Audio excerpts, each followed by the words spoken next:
मेरे अर्चनीय वंदनीय संत गुरुजन, पूज्य साध्वी बहनें,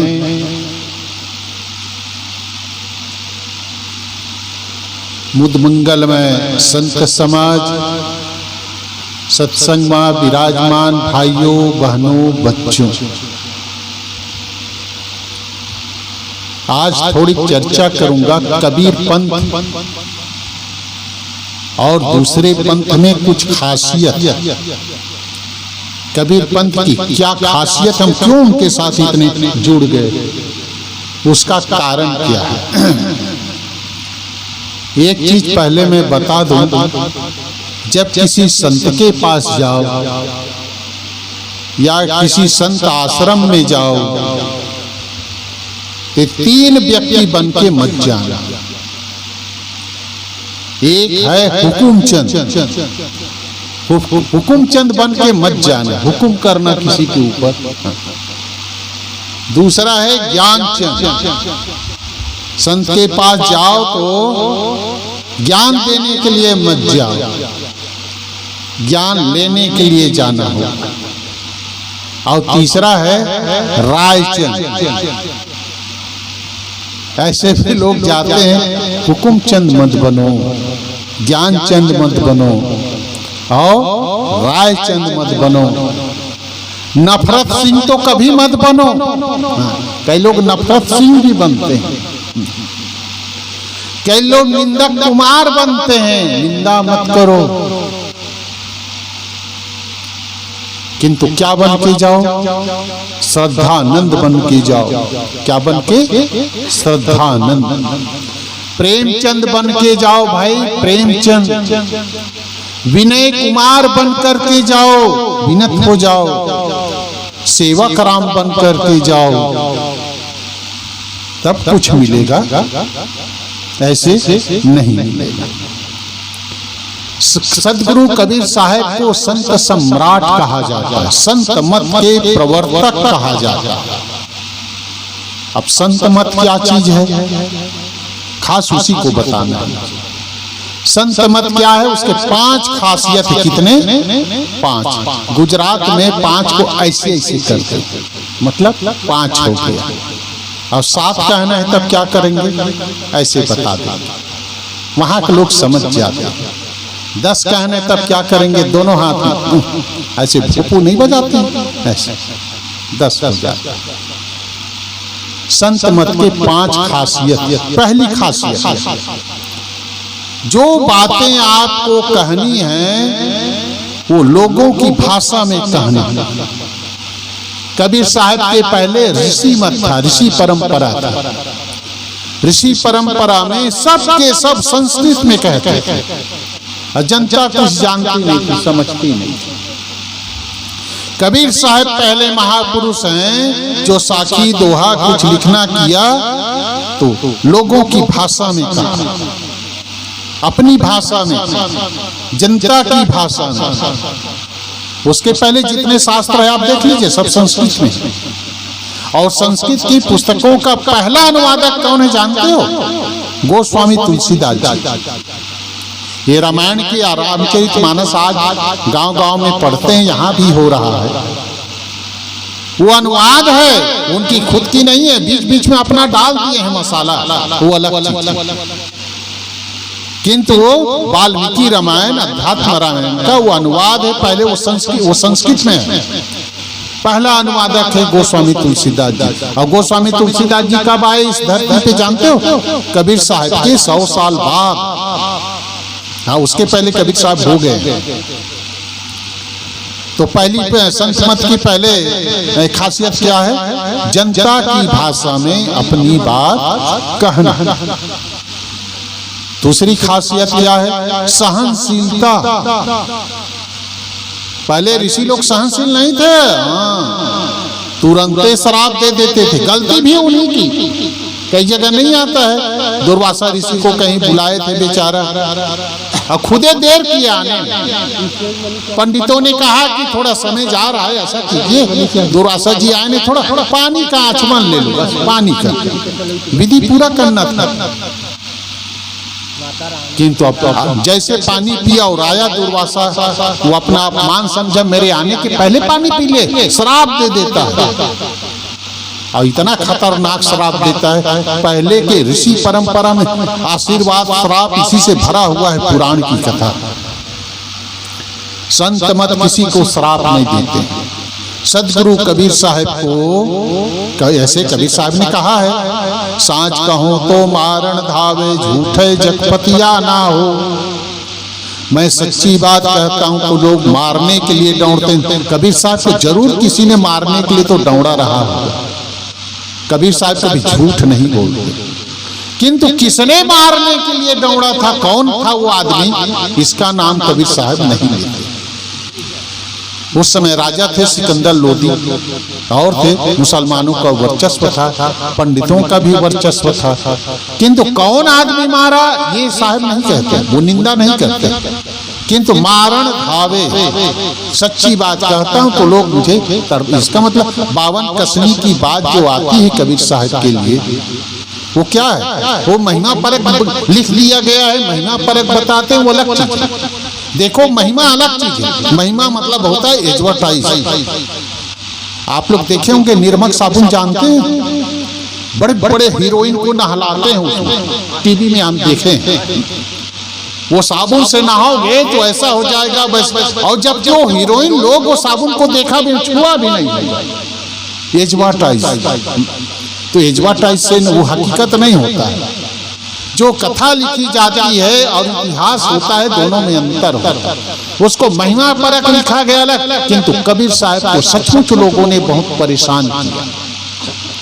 किंतु कबीर साहब सहनशीलता, सहनशीलता, सहनशीलता, जितना सहोगे उतना भगवान खुश होगा।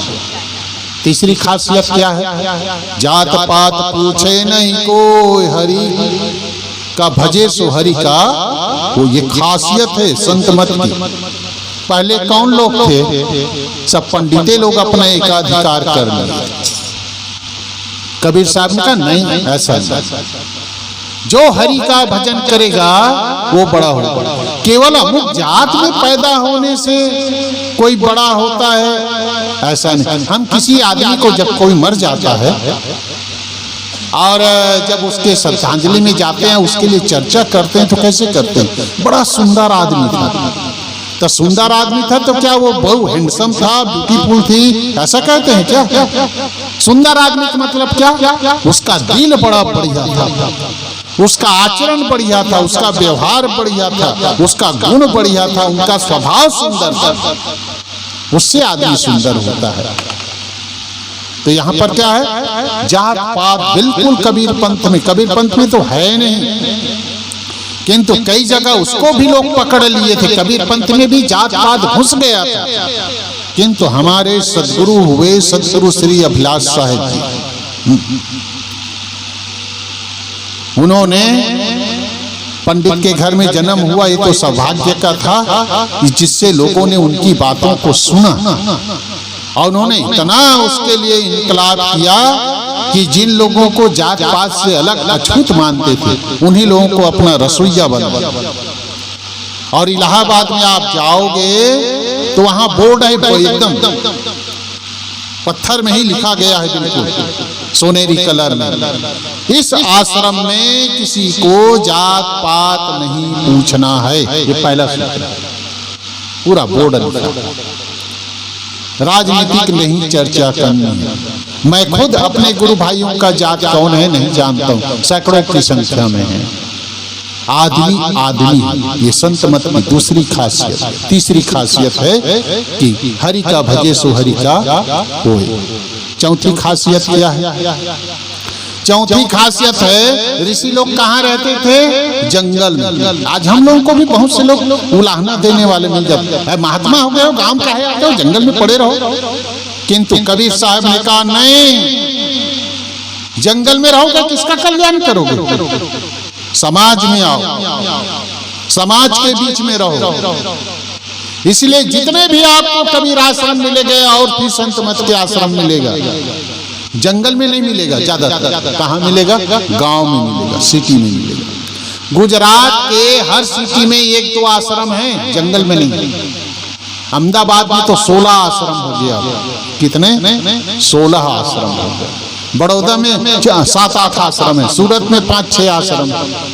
बड़ी बड़ी सिटियां हैं, राजकोट में 3-4 आश्रम है। सब सिटी में आश्रम है वहाँ, किंतु कहाँ है? सिटी में है, जंगल में नहीं। तो संत मत के चौथी खासियत क्या हो गई? जो आप बाहर रहते थे वो समाज में आओ। समाज के बीच में रहोगे, कोई गाली दे रहा है, कोई ताना मार रहा है, उसको सहन करो, समाज को सुधारो। जात पात से लोग कितना दूषित हो गए हैं, खाना पीना ढंग से नहीं जानते। कबीर साहब ने भोजन करना सिखाया, शुद्धता शुद्धता शुद्धता। और 5वीं खासियत क्या है जानते हो? आचार पक्ष की शुद्धता, खान पान की शुद्धता। मानव को मानव कहा, यहाँ जात पात नहीं माना, किंतु इसके बावजूद भी खान पान की शुद्धता पर कबीर साहब ने पूरा ध्यान दिया। कबीर पंथ में किसी को भी दीक्षा बना, जैसे अभी ये साहिब जी ने नहीं कहा, आप साहिब को मैं बहुत पहले से जानता हूँ, बच्चा था तब से। गुरबोध साहिब से साथ में कई बार इनका सत्संग दिया। गुरबोध साहब एक अच्छे संत रहे जो मेरे शरीर से बड़े भाई लगते हैं, तो 1-2 बार मिला था, तब से जानता हूँ। उस समय तो बिल्कुल जवान थी, मैं बच्चा था तब से। 30 साल से ज्यादा तो हो गया होगा, लगभग 40 साल हो गया कह रहे। उस समय से जानता। खास बात यह है कि जो क्या कहने जा रहा था, जो ये जात पात की जो महिमा, इसको न करो। क्या करो? खान पान की शुद्धता पर पूरा ध्यान दो। हम खान पान की शुद्धता पर ध्यान नहीं देते। कबीर पंथ की खासियत क्या है? यहाँ एक जैसे ईश्वर ने कहा ना, इनकी नाम इसलिए आई कि मैं हजारों लोगों को मांस मदिरा छुड़ाया। तो हमारे यहाँ कबीर पंथ में जब दीक्षा दी जाती है तो एक व्यक्ति को पूछा जाता है, देख भाई, शराब बीड़ी सिगरेट व्यसन मत कर, मांस मछली ये सब मत खाना, तब उसको कबीर पंथी बनाया जाता है। और ऐसे ही मानव धर्म एक आपके बौद्ध मत, वहां भी मानव का, वहां भी जात पात नहीं, वहां भी पंडितवाद का जो पुरोहितवाद ब्राह्मणवाद था वहां खंडन है, किंतु वहां ये आचार पक्ष पे कोई शिक्षा नहीं। चाहे बौद्ध भिक्षु भी हैं, मांस मछली अंडा शराब सब घटाघट। फिर धर्म क्या रहा था? जहां दया, मेरे कबीर साहब ने कहा है, जहां दया तहां धर्म है। दया है वहां धर्म है, और जहां दया है वहां हिंसा नहीं हो सकती। जहां दया है वहां हिंसा नहीं हो सकती। ये संत मत के क्या क्या 5 खासियत बताया, फिर से बता देता हूं, याद कर लेना। पहला क्या है? अपनी बात जनता की भाषा में कहना। दूसरी बात क्या बताया था? दूसरी बात सहनशीलता, सहनशील बनो। तीसरी बात क्या बताया था? जात पात मत पूछो। चौथी बात क्या बताया था? जंगल में नहीं, समाज के बीच में रहो। और 5वीं बात, खान पान की शुद्धता रखो। एक खासियत ये है। दूसरी खासियत क्या है? हमारे यहाँ कबीर साहब ने एक बात कही, सब जगह जैसे आपस में मिलते हैं तो कहीं नमस्ते कहते हैं, कहीं राम राम कहते हैं, जिस मत को मानते हैं। तो कबीर साहब ने क्या चलाया जानते हो? साहेब बंदगी साहेब। ये क्या चीज है? साहेब बंदगी साहेब। जो यहाँ कबीर पंथी हैं वो भी सुनो, और जो नहीं है वो भी समझो, उसमें खासियत क्या है। और कोई कबीर पंथी होना चाहता है तो स्वागत है, हो सबको स्वागत, किंतु 5 खासियत बताए, इसको मानना पड़ेगा। तीसरी चीज यहाँ ये क्या है? साहेब बंदगी कहते हैं। क्यों? साहेब शब्द क्या है? मुसलमानों का एक शब्द है, फारसी का शब्द है। साहेब मतलब होता है मालिक, स्वामी, ईश, गुरु, सदगुरु। हे मेरे मालिक, ऐसा कहते हैं, सबका मालिक एक, ऐसा सुने हैं, सबका मालिक एक। तो साहेब मतलब क्या होता है? मालिक। और बंदगी का अर्थ क्या होता है? ये संस्कृत का शब्द है। खरसिया में प्रथम आचार्य हो गए हैं श्री प्रकाश मुनि नाम साहब। वो बीजक की टीका लिखी। बीजक की टीका में उसको उन्होंने बड़ा सुंदर ढंग से वर्णन किया है कि जो साहिब शब्द है फारसी का है, हिंदू मुस्लिम को एक करना था, और जो बंदगी शब्द है वो संस्कृत का है। हिंदू मुस्लिम को एक करने के लिए साहिब बंदगी किया। अब देखिए हमारे कबीर पंथ में साहिब बंदगी कहते, दूसरे में क्या अंतर हो गया? मान लिया जाए आप वैष्णव हैं तो राम राम कहेंगे, बंदगी हुई क्या? बंदगी हुई, नाम भर लिए, क्या लिए? राम राम कह के नाम लिए। जैसे कृष्णा नामे हुआ, बंदगी हुई क्या? नहीं। राधा स्वामी, मैं आलोचना नहीं कर रहा हूं, किंतु वहां केवल इतना ही है, राम राम राम राम साहेब बंदगी। किंतु साहेब बंदगी में क्या है? साहेब, हे इष्ट, हे मालिक, हे स्वामी, मैं आपको नमस्कार करता हूं। पूरी बंदगी, पूरी बंदगी।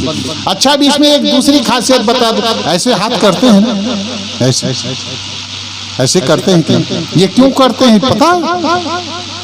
इसलिए करते हैं, मान लीजिए आप कहीं जा रहे हो, किसी को कुछ देने के लिए कोई चम्मच मम्मच कुछ पात्र नहीं है, अब किसी को कुछ दोगे, कैसे दोगे? ऐसे हाथ लेकर के, ऐसे। मैं बिल्कुल घर की बात बता रहा हूँ, आज ऊपर वाले की बात नहीं कर रहा हूँ।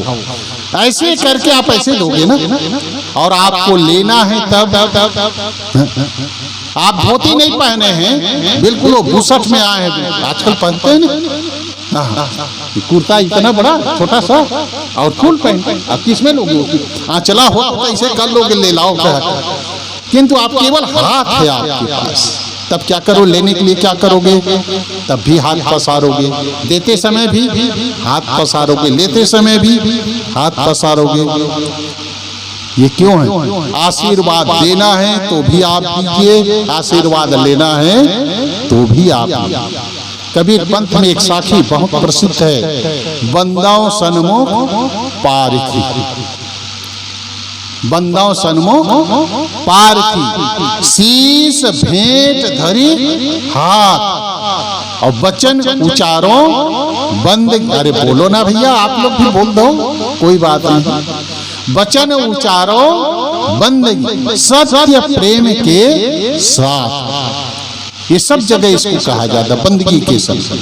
अब वो कहाँ है मालिक, किसको हम बंदगी कर रहे हैं? साहिब कहते हैं, तेरा साहिब है घट भीतर, बाहर नैना क्यों खोले? तेरा जो साहिब है कहाँ है? घट में। मेरे सामने कोई संत है तो उसके घट है कि नहीं? उसके सामने मैं खड़ा हूं तो मेरा घट है कि नहीं? एक दूसरे को हम बंदगी करते हैं, आशीर्वाद देते हैं, आशीर्वाद लेते हैं, साहिब से लेते हैं। अब तीसरी 3 बार क्यों करते हैं? 3 बार हमारी भारतीय परंपरा है 3 बार करने का। ओम शांति शांति शांति, ऐसा कहते हैं, ओम शांति शांति। यहाँ भी 3 बार क्यों?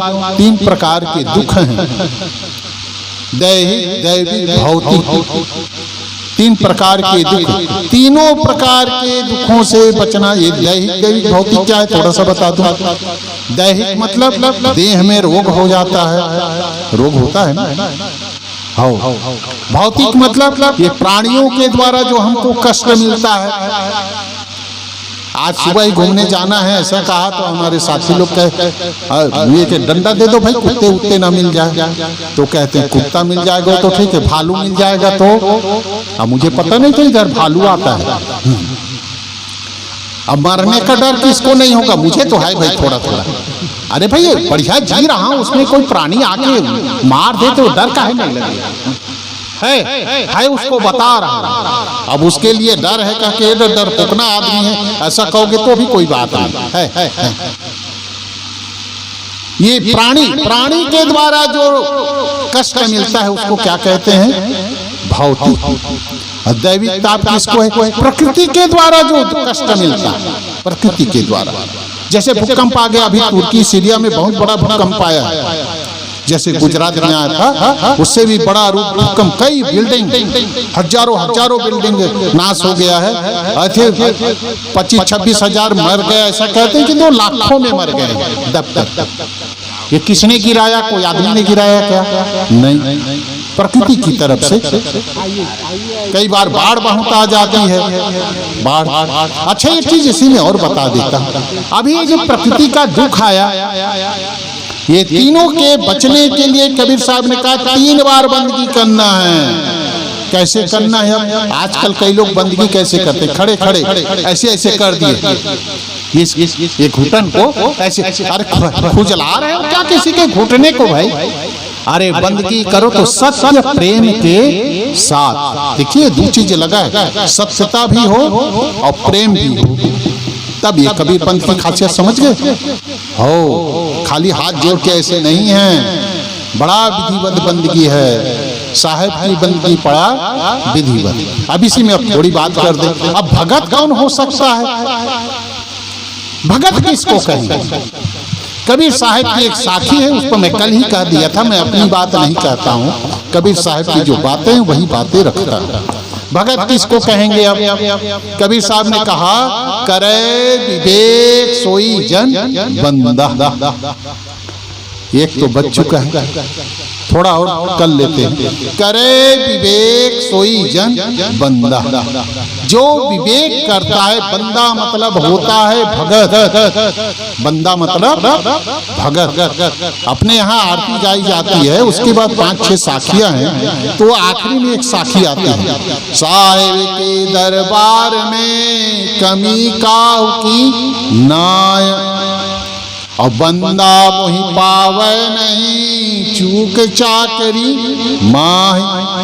बीजक में बंदा शब्द कई जगह आया है। सांचे से भागा फिरे झूठे का बंदा, बंदे कर ले आप निबेरा। ऐ बंदे, ऐ भगत, अपना निबेरा कर लो यार। ये कबीर साहब ने कहा। अब भगत किसको कहें? देखो, भगत में नीचे बैठे उसी को नहीं कहा। मैं भी भगत हूँ, मैं भी सतगुरु का भगत हूँ भैया, मैं भगत से अलग नहीं हूँ। ये जितने बैठे हैं सब सतगुरु के ही तो भगत हैं, उन्हीं की। अब भगत किसको कहेंगे? कबीर साहब कहते हैं भगत वो है, करे विवेक सोई जन बंदा।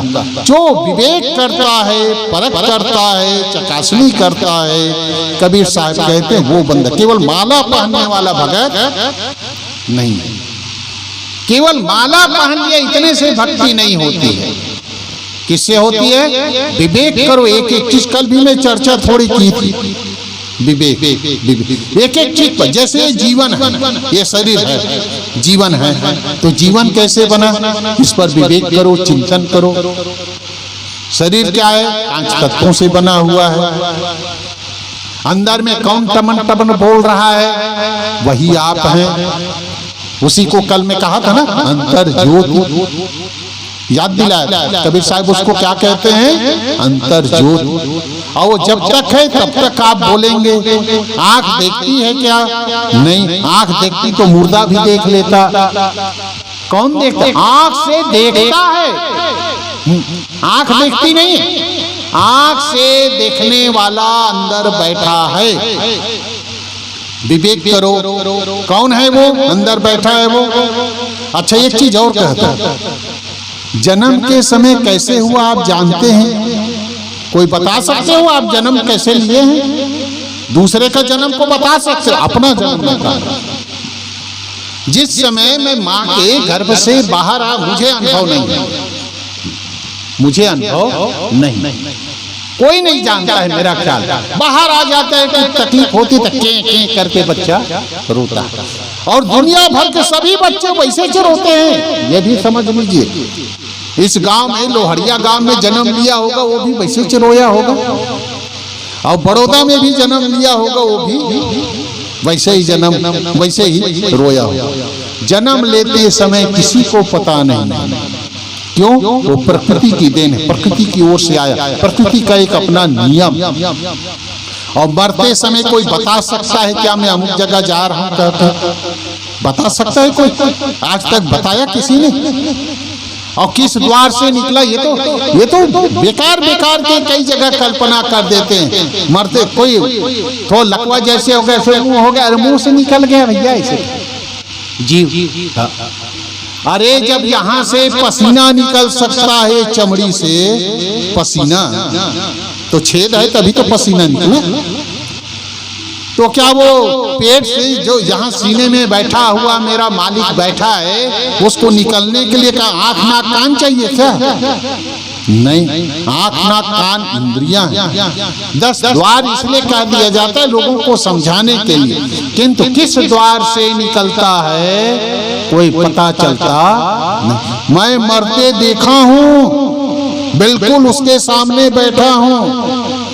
मेरे पिताजी के बड़े भाई थे ताऊ जी, बिल्कुल घर के लोग सब कोई बिल्कुल सही छूटने का समय था, बिल्कुल ऐसे देख रहे थे। अभी निकल रहा है, अभी निकल रहा है, कहाँ से निकला पता नहीं चला। पता चलता कहाँ से जीव आता। देखिए जीव भी शरीर में किधर से आता है कोई नहीं बता सकता।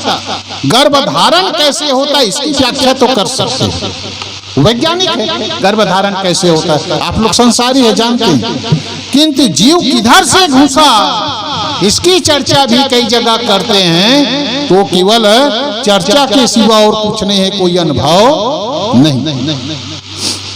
जीव किधर से आता है किधर से निकलता है ये बेकार की चर्चा हो जाए। प्रकृति की अपनी देन है। एक चीज इसी में और कह दूं, 3 नियम होते हैं। कितने? 3 नियम। कौन कौन से? एक व्यक्तिगत नियम होता है, और एक सामाजिक नियम होता है, और एक प्रकृति का नियम होता है, कुदरती नियम होता है। व्यक्तिगत नियम जैसे मैं अपने उत्थान के लिए सोचा कि 4 बजे उठूंगा, टाइम टेबल नहीं बनाते हैं, बच्चे लोग भी बनाते हैं पढ़ते समय। टाइम टेबल बनाया, 4 बजे उठूंगा, ये काम करूंगा, ऐसा करूंगा, वैसा करूंगा, पूरा 24 घंटे का, और हर रोज ऐसे करूंगा। किंतु क्या वैसा होता है? हर रोज 4 बजे बिल्कुल 1 सेकंड का फर्क ना हो, ऐसा होता है क्या? नहीं। व्यक्तिगत नियम में जो हमने बनाया है उस नियम में इधर उधर हो जाता है, वो टाइम सर हो ऐसा कोई जरूरी नहीं। सामाजिक नियम है, समाज को उत्थान करने के लिए, उसको आगे बढ़ाने के लिए अलग अलग देश का अलग अलग कानून है, ये समाज को बनाने के लिए, उसमें भी छूट छाट होता है। किंतु एक प्रकृति का नियम, प्रकृति मतलब कुदरत का नियम। आज से लाख साल पहले भी जब पानी 100 डिग्री उबलता है तब क्या बन जाता है? भाप। अभी भी 100 डिग्री जब, भले उस समय हमारे पास थर्मामीटर नहीं था, वो जरूरी है किंतु उतना उबलता है तभी वो भाप बनता है। और 0 डिग्री हो जाता है तब क्या हो जाता है? बर्फ बन जाता है। आज से लाख साल पहले भी था, लाख साल बाद भी होगा, और अभी भी होगा। ये प्रकृति का नियम। आज से लाखों साल पहले भी सूरज किधर निकलता था? पूरब में, और पश्चिम में बिल्कुल 1 सेकंड का फर्क नहीं है। आज से 1000 लाखों साल पहले भी चाहे महात्मा ही क्यों ना हो, आग में हाथ डालता था, क्या होता था? जल जाता था। आज भी जलता है। लाखों साल पहले भी पानी का वही गुण था, आग का वही गुण था, और आज भी वही। इसको कहते हैं प्रकृति का नियम, यूनिवर्सल ट्रूथ, जो कभी चेंज नहीं होता है, उसको कहते हैं कि प्रकृति का नियम। अब भगत कौन है? अब विचार करो इसमें। जो प्रकृति का नियम है, प्रकृति कितने हैं उसमें जितना हम समझते हैं उसके अनुसार उसमें हम शोधन करते हैं। जैसे ये तार है, माइक बज रहा है, प्रकृति के नियम को अमुक चीज हमारे वैज्ञानिक लोग अन्वेषण में लगे हुए हैं। 2 तार लगाता है तभी ये माइक बजता है। ऐसे ही हमारे जीवन भी है, 2 तार है, एक चेतना का है, एक जड़ का है। 5 तत्वों का संयोग क्या है? जड़ है। अंदर में चेतना है, उसी को साहिब कहते हैं, उसी को मालिक कहते हैं। जब दोनों साथ में रहते हैं तब जीवन कहलाता है, और दोनों अलग अलग हो जाते हैं तब मुर्दा हो गया। तब क्या हो गया? मुर्दा। मुर्दा कभी देखता नहीं। कौन देखता है? देखने वाला अंदर में चेतना बैठी। हो गया क्या? अच्छा, अब बिल्कुल पूरा कर रहा। अच्छा, तो भगत कौन कहलाता है? जो विवेक करता है। विवेक करो, एक एक चीज पर विवेक करो, चिंतन करो, फर्क करो। कपड़ा लेने जाते हैं तब विवेक कर, कहां पर विवेक नहीं करता है ज्यादातर आदमी? भगवान के बारे में बिल्कुल विवेक नहीं करता, और सब चीजों में तो विवेक कर ले। देखिए, एक ओरिजिनल होता है और एक डुप्लीकेट। ओरिजिनल डुप्लीकेट समझ गए?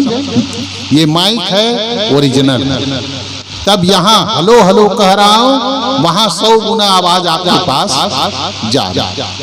और यही कागज का फोटो ले आए, कागज का फोटो, इसके जो कार्टून बना रहा होगा तो उसमें रहा होगा कागज का, और कागज के फोटो में हेलो हेलो करोगे, कुछ मिलने वाला नहीं। यहाँ पर शिलेंद्र बैठा है, ये ओरिजिनल है, मेरा नाम शिलेंद्र इसलिए कहा, किंतु इस मोबाइल में इसका फोटो भी है। अब वो मोबाइल का फोटो जो है शिलेंद्र मेरे से कैसे है जी, क्या करत है जी, तो बात करिए। अरे मेरा फोटो मेरे से बात नहीं करता है, तो मेरे मरने के बाद आपसे बात करेगा क्या? नहीं करेगा। ओरिजिनल देखिए, आप लोग शब्द देखिए, कल मैं जो कहा था तो हमारे भुवन ज्योति साहब ने टकोर किया था। देखो, अलग अलग क्लास का आदमी होता है, पहली क्लास का, और मैं कहता हूँ सब कोई बढ़िया क्लास हो यार, मेरे कक्षा में बैठो, मेरे क्लास के आदमी, दूसरे क्लास का नहीं, इसी क्लास का आदमी, सब कोई सत्संगी है, सत्संगी आया है। आपको मैं पहली क्लास का कैसे कह दूंगा? सब पहले नंबर 1 क्लास के आप लोग, कैसे आपको बता देता हूँ, आपके सब पार। आपको मान लीजिए घर में काम करने के लिए बाई की जरूरत हो, किसकी? बाई। देखिए आप कैसे विवेकी हैं, बता देता। यहाँ कोई अनपढ़ आदमी नहीं बैठा है, सब विवेकी समझेदार, चाहे निरक्षर हो अलग चीज है, किंतु अनपढ़ कोई नहीं हो, सब कोई बढ़िया को पढ़ते हैं। गढ़ना सब गढ़ेला है। वो क्या है? मान लीजिए आपको बाई की जरूरत है, किसकी? बाई, घर में काम करने की। और महात्मा के पास आ जाओ, कोई गुरु के पास जाओ, हमारे ये माता जी के साध्वी साहब के पास आ जाओ, और वो कहे कि आप बाई नहीं मिल रहा है, क्या करूं मैं, कुछ रास्ता बताइए। महात्मा कहता है ऐसा करो, बिलासपुर चले जाइए, वहां से एक पुतली ले आइए। क्या पुतली? मेरे पास लाओगे मैं प्राण प्रतिष्ठा कर दूंगा। क्या कर दे? बस 5 मिनट में पूरा, 5 मिनट में पूरा कर। मेरे पास ले आइए, मैं क्या करूंगा? प्राण प्रतिष्ठा कर दूंगा, घर का सारा काम करेगा। मानोगे? मानोगे आप लोग? पुतली आपके घर का काम करेगा? हाँ ना बोलो तो नहीं मानोगे ना? हाँ। और ये किसान लोग हैं, उसको किसानी का काम है, उसको बैल चाहिए, बैल। क्या चाहिए? बैल। और फिर वही महात्मा के पास गए, अब महात्मा को कहे साहब बैला नहीं मिल रहा है, क्या करें? वो कहे ऐसा करो, राजगढ़ चले जाओ, वहां से नांद बैला ले आओ। क्या? नांद बैला समझ गए ना? पोरा के दिन जो खेलते हैं बच्चे लोग। मैं प्राण प्रतिष्ठा कर दूंगा, खेती का सारा काम करेगा। मानोगे भैया? करेगा वो? नहीं करेगा। किंतु जब उसी गुरु महाराज के पास, देखो विवेकी होगी नहीं आप, इतना तो विवेक करते हो, पुतली घर का काम नहीं करेगा, नांद बैला खेती काम नहीं करेगा। किंतु उसी गुरु के पास जब हम जाते हैं, बड़ा दुख है साहब, बड़ा दुख है, रो रो करके आप बताओ। ये स्त्री कहने में नहीं है, बच्चे कहने में नहीं, ये है वो है, क्या करूं साहब, क्या करूं? वही गुरु महाराज क्या करते, इतना बड़ा ठाकुर जी दे देता है। क्या देता है? ठाकुर जी। ओरिजिनल ठाकुर जी नहीं, वही वाला ठाकुर जी जो नांद बैला और पुतली बना है, वही वाला। इतना ओरिजिनल ठाकुर जी आएगा तो काम तो करेगा। वही ठाकुर जी आप दे देते हैं, और आप क्या करते हैं? 1000 रुपया दे करके ले आते हैं, और रात दिन पूजा आरती भी करना चालू कर देते हैं। दुख जाएगा, दुख जाएगा। यहाँ पर विवेक क्यों नहीं करते हैं? भगत बनो, अब क्या बनो? भगत। भगत किसको कहते हैं? करे विवेक सोई जन बंदा। विवेक करो, विवेक करो, विवेक करो। आजकल शादी नहीं होती है, शादी तो आजकल फोटो देने का चर्चा हो गया। कोई लड़की का देखना है तो लड़की वाले फोटो ले जाते हैं, हमारी लड़की है इतना पढ़ी लिखी, बायोडेटा। लड़का वाले भी ले जाते हैं। मान लिया पसंद हो गया परिवार, तो ओरिजिनल से शादी करोगे कि वही फोटो से? किनसे शादी करोगे?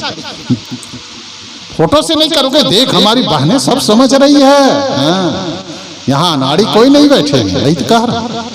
ओरिजिनल से शादी करना होता है, फोटो से नहीं। और फोटो से कभी बच्चा पैदा होने वाला नहीं। हजार पूजा करो उसको, कुछ होने वाला नहीं। इसलिए कबीर साहब कहते हैं क्या बनना है हमको? भगत बनना है। क्या बनना है? भगत। अपनी बातें अब यही पूरा करता हूँ। भोजन का समय हो चुका है, संदेश आ चुका है। एक बार जोर से जय लगाएंगे। बोलिए सदगुरु कबीर साहिब की, संत समाज की, साहेब बंदगी। देखो मैं बताया हूँ वैसे करो। मैं बताया हूँ, क्या बताया था? ऐसे साहेब बंदगी, साहेब बंदगी, साहेब बंदगी। धन्यवाद।